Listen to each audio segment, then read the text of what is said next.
आज हम बनाने वाले हैं सर्दियों की सुपर हेल्दी रेसिपी गोंद के लड्डू। तो गोंद के लड्डू सिर्फ खाने में स्वादिष्ट नहीं होते हैं, ये सेहत के लिए भी बहुत फायदेमंद होते हैं। शरीर को गर्म रखता है, हड्डियों और जोड़ों में जो दर्द रहती है, कमर में प्रॉब्लम रहती है, उनके लिए बहुत फायदेमंद होता है। तो चलिए इस रेसिपी को बनाना शुरू करते हैं। तो इसके लिए यहाँ पे सारे इंग्रेडिएंट्स निकाल कर रखे हैं। देख सकते हैं 1 कप मैंने गोंद ली है और 1 कप यहाँ पे काजू, 1 कप बादाम, 1 कप यहाँ पे ड्राई यानी कोकोनट, यहाँ पे खसखस के बीज लिए हैं और पॉपकॉर्न सीड लिए हैं और यहाँ पे मखाने लिए हैं और गुड़ लिए हैं, जो लड्डू बनाने में हमारी मदद करेगी। तो चलिए सबसे पहले गोंद को फ्राई कर लेते हैं। अगर और आप इसमें जैसे अखरोट डालना है, किशमिश डालना है, तो और आप इसमें अपने मनपसंद से इसमें ड्राई फ्रूट्स ऐड कर सकते हैं। तो चलिए सबसे पहले गैस की तरफ और गोंद को फ्राई कर लेते हैं। तो अब यहाँ पे एक कढ़ाई को गर्म होने के लिए रखे हैं और उसमें 2 से 3 चम्मच भरकर 2 से 3 टेबल स्पून यानी घी डालेंगे, इससे गोंद अच्छे से फ्राई हो जाए। तो यहाँ पे 3-4 चम्मच यानी घी डाल दी हूँ और जैसे घी गर्म हो जाए इस तरीके से हल्का, तो इसमें 1 मुट्ठी यानी गोंद डाल देंगे, यानी थोड़ा थोड़ा करके 3-4 बैच कर कर गोंद को फ्राई कर लेंगे। तो ये बड़े वाले गोंद हैं, थोड़ा सा फ्राई करने में टाइम लगता है। अगर आपके पास छोटे वाले हैं तो बहुत जल्दी यानी कम घी में फ्राई हो जाती है और इसमें थोड़ा सा टाइम लगता है अंदर तक सेकने में। तो इसे लो फ्लेम पर यानी लो टू मीडियम फ्लेम पर इसे सेकेंगे ताकि अंदर तक ये गोंद फूल जाए। और जैसे घी में डालेंगे तो गोंद बहुत बड़े हो जाते हैं, फूल कर पॉपकॉर्न की तरह हल्का सा फूल जाता है और जो बड़े बड़े गोंद है उसे अच्छे से घी में दबाकर इसे पका लेंगे ताकि अंदर तक पक जाए, कच्चा न रहे। तो कुछ गोंद इस तरीके से लाल भी दिख रहे हैं, तो इसे लाल होने तक गोंद को मैंने फ्राई कर ली है। तो कुछ हल्का सा ज़्यादा फ्राई हो गई है क्योंकि बड़े बड़े गोंद है, तो इसे अंदर तक फ्राई करने के लिए मैंने थोड़ा सा टाइम दिया। तो इस तरीके से हल्का सा लाल हो गया है और इसी तरीके से बचा हुआ गोंद को भी फ्राई कर लेंगे। तो इसे हम घी से बाहर निकाल लेते हैं थाली में और बचा हुआ गोंद है उसे डाल देते हैं।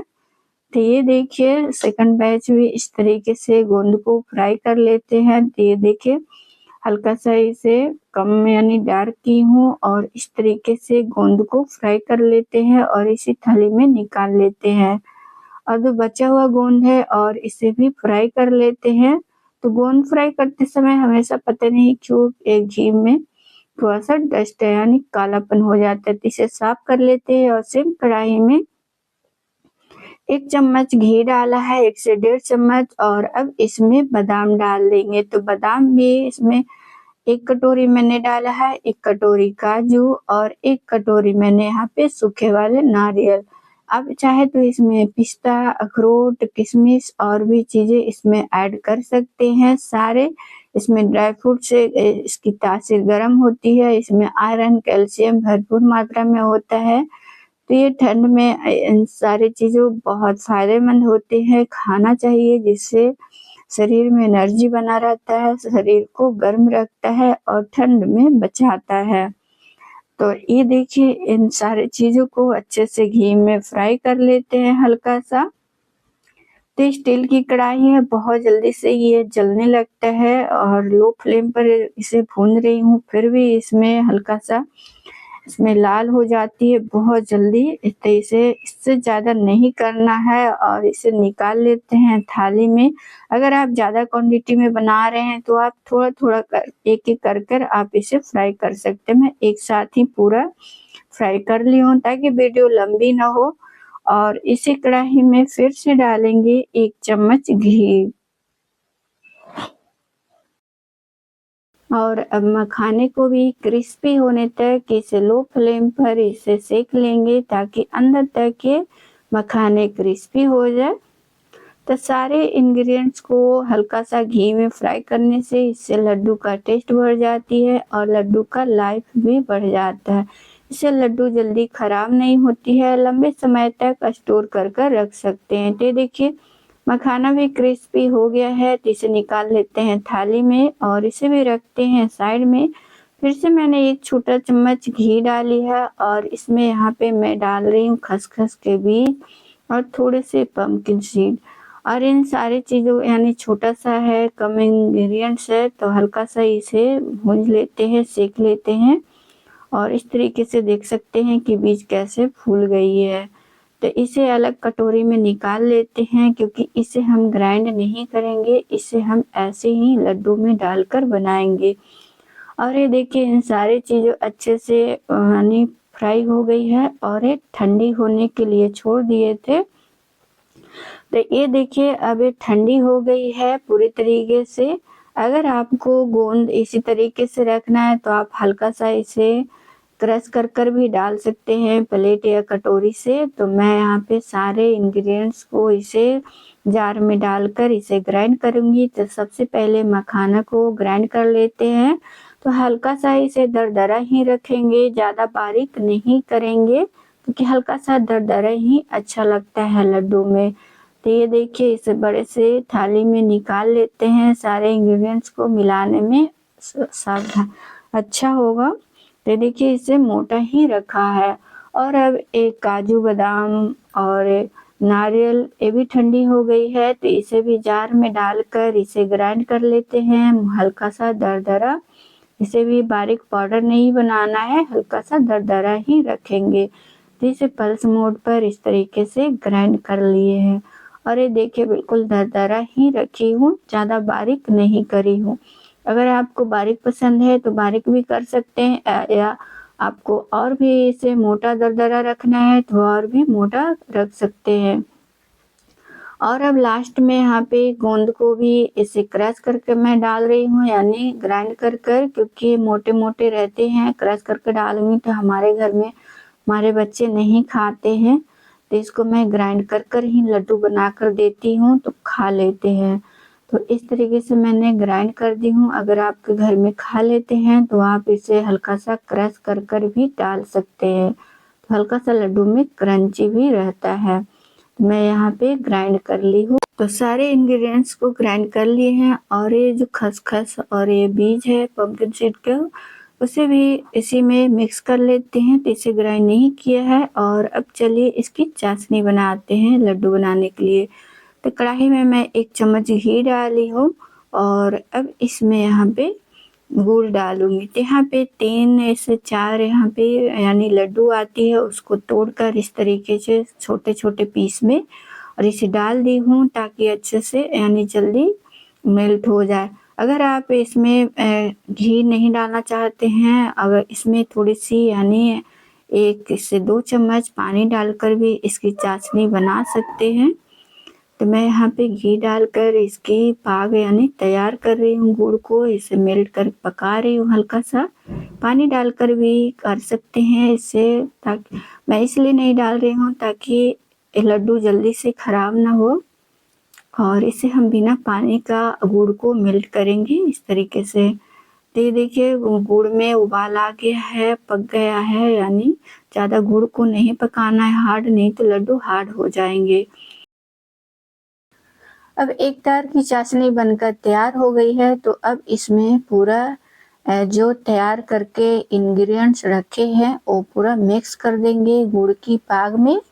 तो अच्छे से इसे मिक्स कर लेंगे। इस टाइम पे हाथ जल्दी जल्दी चलाते हुए जल्दी से मिक्स करना है, क्योंकि गुड़ बहुत जल्दी ठंडी हो जाती है और ये ठंडी होने पर अच्छे से मिक्स नहीं होगा, लड्डू नहीं बन पाएंगे। तो इस टाइम पे बहुत जल्दी से हाथ चलाना, और कढ़ाई छोटी है ना तो बहुत धीरे धीरे मुझे चलाना पड़ रहा है। और थोड़े से इसमें फ्लेवर के लिए मैं डाल रही हूँ हरी इलायची कूट कर, और साथ में डाल रही हूँ सौंठ का पाउडर और यानी वाइट वाले ब्लैक पेपर, यानी वाइट वाले काली मिर्च की पाउडर। इसकी तासीर गर्म होती है और स्वाद भी थोड़ा सा बढ़ जाता है। और थोड़ी सी मैं इसमें डाल रही हूँ जाफर। तो जाफर ज़्यादा नहीं डाल रही हूँ, बस 1 से 2 पिंच ही डालिएगा, कि इसका तासीर बहुत ज़्यादा गर्म होती है। तो 2 पिंच ही डाली हूँ खींच कर। और इन सारे चीज़ों को अच्छे से एक बार मिला लेते हैं फिर से। तो ये देखिए, और अभी मैं आपको बता दूं कि गैस को बंद कर दिया है, बस गैस कढ़ाई के यानी चूल्हे के ऊपर रखी हुई है। और जो यहाँ पे छनौटे के ऊपर गुड़ चिपक गई है, उसे छोलनी से इस तरीके से निकाल लेते हैं, क्योंकि गर्म की वजह से अच्छे से निकल जाएगा, फिर बाद में निकलेगी नहीं। तो इस तरीके से अच्छे से इसे मिक्स कर लेते हैं ताकि गुड़ अच्छे से मिक्स हो जाए। तो बचा हुआ अब जो नहीं मिक्स हुए हैं उसे हम थाली में निकाल कर इसे मिक्स कर लेंगे, क्योंकि कढ़ाई छोटी है और तो अच्छे से मिक्स नहीं कर पा रहे, बहुत धीरे धीरे काम करना पड़ रहा है। और इसे अब हम परात में निकाल ली हूँ और इसे एक बार अच्छे से मिला लेंगे, क्योंकि पूरे अच्छे से मिक्स नहीं हुआ है, कहीं ज़्यादा गुड़ है कहीं ज़्यादा कम लग रहा है। तो इसे अच्छे से मिला लेते हैं। अब हाथ में हल्का सा घी लगा लीजिए और अच्छे से एक बार हाथ से भी मिला लीजिए। हल्का सा जैसे गर्म ही रहे तो आप इस टाइम पे लड्डू बांध लीजिए। अगर आपको कम लगे घी या लड्डू नहीं बंध पा रहे तो इसे और गर्म कर लीजिएगा इस तरीके से, या गर्म घी भी डाल सकते हैं। तो इस तरीके से गरम गरम ही आप इसकी लड्डू बनाकर तैयार कर सकते हैं। घर में किसी का हेल्प भी ले सकते हैं, अगर अकेले नहीं बना पा रहे हैं तो आप हेल्प भी इस टाइम पे ले सकते हैं। मैं यहाँ पे अकेले ही बना रही हूँ और इस तरीके से बड़े छोटे साइज की लड्डू बनाकर तैयार कर लेंगे। तो शुरू में मैं छोटी छोटी लड्डू बना रही थी और जैसे जैसे ठंडी हो रही थी ना, तो बाद में मैं बड़ी बड़ी थोड़ी सी लड्डू बना दी हूँ। तो आप एक साइज का बनाना चाहते हैं तो आप इस किसी कटोरी या छोटी सी कप है तो आप उसमें हल्का माप लेकर भी एक जैसा लड्डू बना सकते हैं। मेरी लड्डू कोई बड़ी कोई छोटी बन गई है। आप एक जैसा बनाना चाहते हैं तो आप एक जैसा किसी नाप से भी बना सकते हैं। और इस तरीके से मैंने गोंद की लड्डू बनाकर तैयार करेंगे। तो आप लोगों की ये रेसिपी कैसी लगी कमेंट में ज़रूर बताइएगा, और आप लोग किस तरह से लड्डू बनाकर गोंद को खाते हैं ज़रूर बताएं। कौन कौन सी लड्डू ठंडी में आप लोग बनाकर खा रहे हैं ज़रूर हमारे साथ शेयर करिएगा। और आप लोगों की कौन सी लड्डू ज़्यादा पसंद आती है ये हमारे साथ शेयर करिएगा। और ये देखिए पूरे गोंद की लड्डू बनकर तैयार हो गई है, कोई बड़ी कोई छोटी। तो बस आप सर्दियों में एक लड्डू जरूर खाएं। आपको घुटने का दर्द, कमर दर्द या आपको थकान, चुस्ती फुर्ती बना रहता है तो आप इससे एनर्जी भरपूर मिलेगा। और जो जोड़ों की दर्द रहती है वो जो गोंद की लड्डू होती है, जोड़ों की दर्द में बहुत आराम मिलती है, इम्यूनिटी बूस्ट होती है। इसमें आयरन, कैल्शियम भरपूर मात्रा में रहता है। और ये देखिए गोंद की लड्डू तोड़ कर दिखा रहे हो कितनी सॉफ्ट बनी है। जो बुजुर्ग हैं जिनके दांत नहीं है, उनको घुटने में प्रॉब्लम रहती है, तो आप इस तरीके से लड्डू बना कर देंगे तो बिना जो दांत का यानी दांत नहीं भी होंगे ना, वो भी लड्डू ये आराम से खा पाएंगे। बिल्कुल हार्ड नहीं है, अंदर से बिल्कुल सॉफ्ट है। और ये देखिए कितनी यमी बनी है, खाने में बहुत टेस्टी लगती है, और जितनी टेस्टी है उतनी ही ताकतवर ये लड्डू बनी है। तो आप लोग की ये रेसिपी कैसी लगी कमेंट में ज़रूर बताइएगा। रेसिपी अच्छी लगी हो तो वीडियो को लाइक करिएगा, शेयर करिएगा, और मेरे चैनल पे नए हैं तो चैनल को सब्सक्राइब करिएगा। और फेसबुक से देख रहे